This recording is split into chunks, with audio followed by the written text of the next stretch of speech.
അമ്മ ഏതെങ്കിലും ബ്യൂട്ടി പാർലറിൽ പോയോ? ഇന്ന് വരെയും പോയിട്ടില്ല. അവിടെ അതിന്റെ ഉള്ളിൽ അങ്ങനെ ഉണ്ടെന്ന് അറിയില്ല. അവിടെ തുണി തയ്ക്കണ തയ്യക്കടയാന്നറിയാം. അയ്യോ, അതൊന്നും പറയാൻ പറ്റില്ല. എനിക്ക് പ്രത്യേകിച്ചൊന്നും സൗന്ദര്യമൊന്നും ഇല്ല. ഞങ്ങളുടെ വീട്ടിലൊക്കെ എല്ലാവരും നല്ല പെണ്ണുങ്ങളാ, അമ്മയുടെ ആൾക്കാരൊക്കെ. അപ്പൊ അതുകൊണ്ടെന്താന്ന് വെച്ചാൽ അപ്പൊ ഞാൻ അവിടെ തുണി അലക്കാൻ കൊടുത്തിട്ടുണ്ടായി കൊച്ചു മരിച്ച സമയത്ത്. അപ്പൊ ഞാൻ എന്താ വെച്ചാൽ പെരുമ്പാവൂരമ്പലത്തിൽ പോയി ഒന്ന് തൊഴാൻ പോയിപ്പോ തിരുവനിച്ച് പ്രസാദം തന്നപ്പോ പറഞ്ഞു, ഞങ്ങൾക്ക് ഭയങ്കര ദോഷമുണ്ട് കുടുംബത്തില്. അപ്പൊ അതുകൊണ്ട് നിങ്ങളുടെ അമ്മക്ഷേത്രം എവിടെയുള്ളതെന്ന് വെച്ചാൽ അവിടെ പോയി ഒന്ന് കുളിച്ച് തൊഴുത് പറ്റുമെങ്കിൽ ഒരു അന്നദാനം അപ്പൊ കൊടുക്കും. ഇവിടെ ശരിക്കും പറഞ്ഞാൽ കുളിച്ചു തൊഴുത് നല്ല സാരി ഉടുത്ത് നടക്കാൻ പറ്റത്തില്ല. അതാണ് ട്രോളും. അപ്പൊ അമ്മ ശരിയാണ്, ജിഷയുടെ അമ്മയാണ്, പാവപ്പെട്ട വീട്ടിലെ അമ്മയാണ്. ഒന്ന് ഒന്ന് വൃത്തിയായിട്ട് ഏത് പാവപ്പെട്ട ഇന്നത്തെ അവസ്ഥയിൽ ഞാൻ പറഞ്ഞല്ല, എല്ലാ വീട്ടിലും പാവപ്പെട്ട പിള്ളേരൊക്കെ ഉണ്ട്, നല്ല സൗന്ദര്യവും ഭംഗിയും കോലുള്ള മക്കളൊക്കെ ഉണ്ടാവും അമ്മമാർക്ക്. അവർക്ക് എന്താന്ന് വെച്ചാൽ അതിനുള്ള സൗകര്യവും ചുറ്റുപാടും ഒന്നും ഇല്ലാത്തതുകൊണ്ട് അതുങ്ങളെല്ലാം ഇങ്ങനെ മുഷിഞ്ഞ വേഷത്തിൽ ഇന്നിപ്പോ ഈ തെരുവിൽ ഒരാൾ കിടക്കണമെങ്കിൽ അതിനെ ഒന്ന് എടുത്ത് കുളിപ്പിച്ച് വൃത്തിയാക്കിയിട്ടുണ്ടെങ്കിൽ അതൊന്ന് കാണാൻ ഒരുവിധം കൊള്ളാവുന്ന ആളായി അല്ലേ.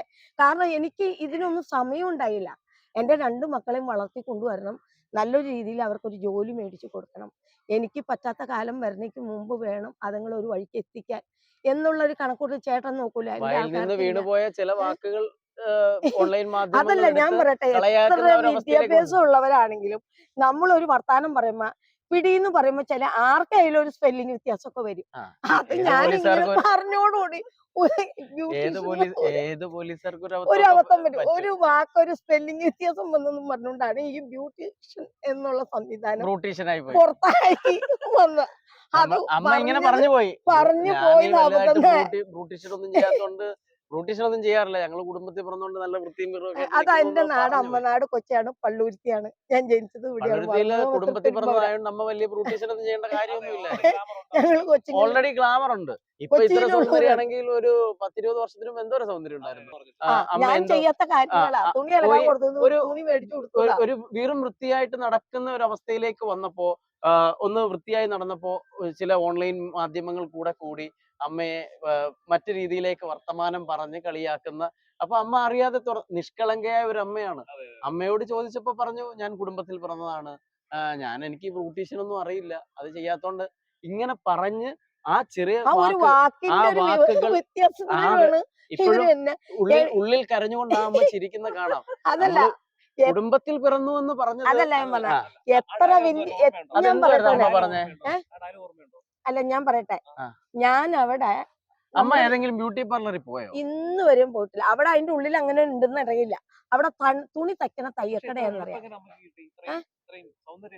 അയ്യോ, അതൊന്നും പറയാൻ പറ്റില്ല. എനിക്ക് പ്രത്യേകിച്ചൊന്നും സൗന്ദര്യമൊന്നും ഇല്ല. ഞങ്ങളുടെ വീട്ടിലൊക്കെ എല്ലാവരും നല്ല പെണ്ണുങ്ങളാ, അമ്മയുടെ ആൾക്കാരൊക്കെ. അപ്പൊ അതുകൊണ്ടെന്താന്ന് വെച്ചാൽ അപ്പൊ ഞാൻ അവിടെ തുണി അലക്കാൻ കൊടുത്തിട്ടുണ്ടായി കൊച്ചു മരിച്ച സമയത്ത്. അപ്പൊ ഞാൻ എന്താ വെച്ചാൽ പെരുമ്പാവൂരമ്പലത്തിൽ പോയി ഒന്ന് തൊഴാൻ പോയിപ്പോ തിരുവനിച്ച് പ്രസാദം തന്നപ്പോ പറഞ്ഞു, ഞങ്ങൾക്ക് ഭയങ്കര ദോഷമുണ്ട് കുടുംബത്തില്. അപ്പൊ അതുകൊണ്ട് നിങ്ങളുടെ അമ്മക്ഷേത്രം എവിടെയുള്ളതെന്ന് വെച്ചാൽ അവിടെ പോയി ഒന്ന് കുളിച്ച് തൊഴുത് പറ്റുമെങ്കിൽ ഒരു അന്നദാനം കൊടുക്കും. ഇവിടെ ശരിക്കും പറഞ്ഞാൽ കുളിച്ചു തൊഴുത് നല്ല സാരി ഉടുത്ത് നടക്കാൻ പറ്റത്തില്ല. ട്രോളും. അപ്പൊ അമ്മ ശരിയാണ്, ജിഷയുടെ അമ്മയാണ്, പാവപ്പെട്ട വീട്ടിലെ അമ്മയാണ്.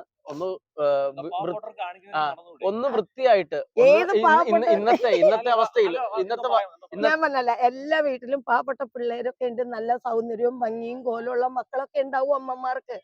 അവർക്ക് എന്താന്ന് വെച്ചാൽ അതിനുള്ള സൗകര്യവും ചുറ്റുപാടും ഒന്നും ഇല്ലാത്തതുകൊണ്ട് അതുങ്ങളെല്ലാം ഇങ്ങനെ മുഷിഞ്ഞ വേഷത്തിൽ ഇന്നിപ്പോ ഈ തെരുവിൽ ഒരാൾ കിടക്കണമെങ്കിൽ അതിനെ ഒന്ന് എടുത്ത് കുളിപ്പിച്ച് വൃത്തിയാക്കിയിട്ടുണ്ടെങ്കിൽ അതൊന്ന് കാണാൻ ഒരുവിധം കൊള്ളാവുന്ന ആളായി അല്ലേ. കാരണം എനിക്ക് ഇതിനൊന്നും സമയം ഉണ്ടായില്ല.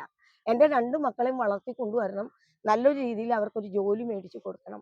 എനിക്ക് പറ്റാത്ത കാലം വരുന്നേക്ക് മുമ്പ് വേണം അതുങ്ങൾ ഒരു വഴിക്ക് എത്തിക്കാൻ എന്നുള്ളൊരു കണക്കൂട്ട് ചേട്ടൻ നോക്കൂല. വീണുപോയ ചില വാക്കുകൾ അതല്ല ഞാൻ പറയട്ടെ, എത്ര വിദ്യാഭ്യാസം ഉള്ളവരാണെങ്കിലും നമ്മളൊരു വർത്താനം പറയുമ്പോ പിടിന്ന് പറയുമ്പോ ചില ആർക്കായാലും ഒരു സ്പെല്ലിംഗ് വ്യത്യാസമൊക്കെ വരും. അത് ഞാൻ പറഞ്ഞോടുകൂടി ഒരു അബദ്ധം വരും. ഒരു വാക്കൊരു സ്പെല്ലിംഗ് വ്യത്യാസം വന്നെന്നും പറഞ്ഞുകൊണ്ടാണ് ഈ ബ്യൂട്ടീഷ്യൻ എന്നുള്ള സംവിധാനം പുറത്തായി വന്ന. അത് പറഞ്ഞു പോയത് അബദ്ധം.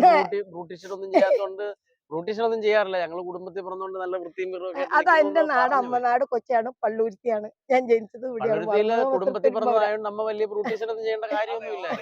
ഞങ്ങൾ കൊച്ചി ഓൾറെഡി ഗ്ലാമർ ഉണ്ട്.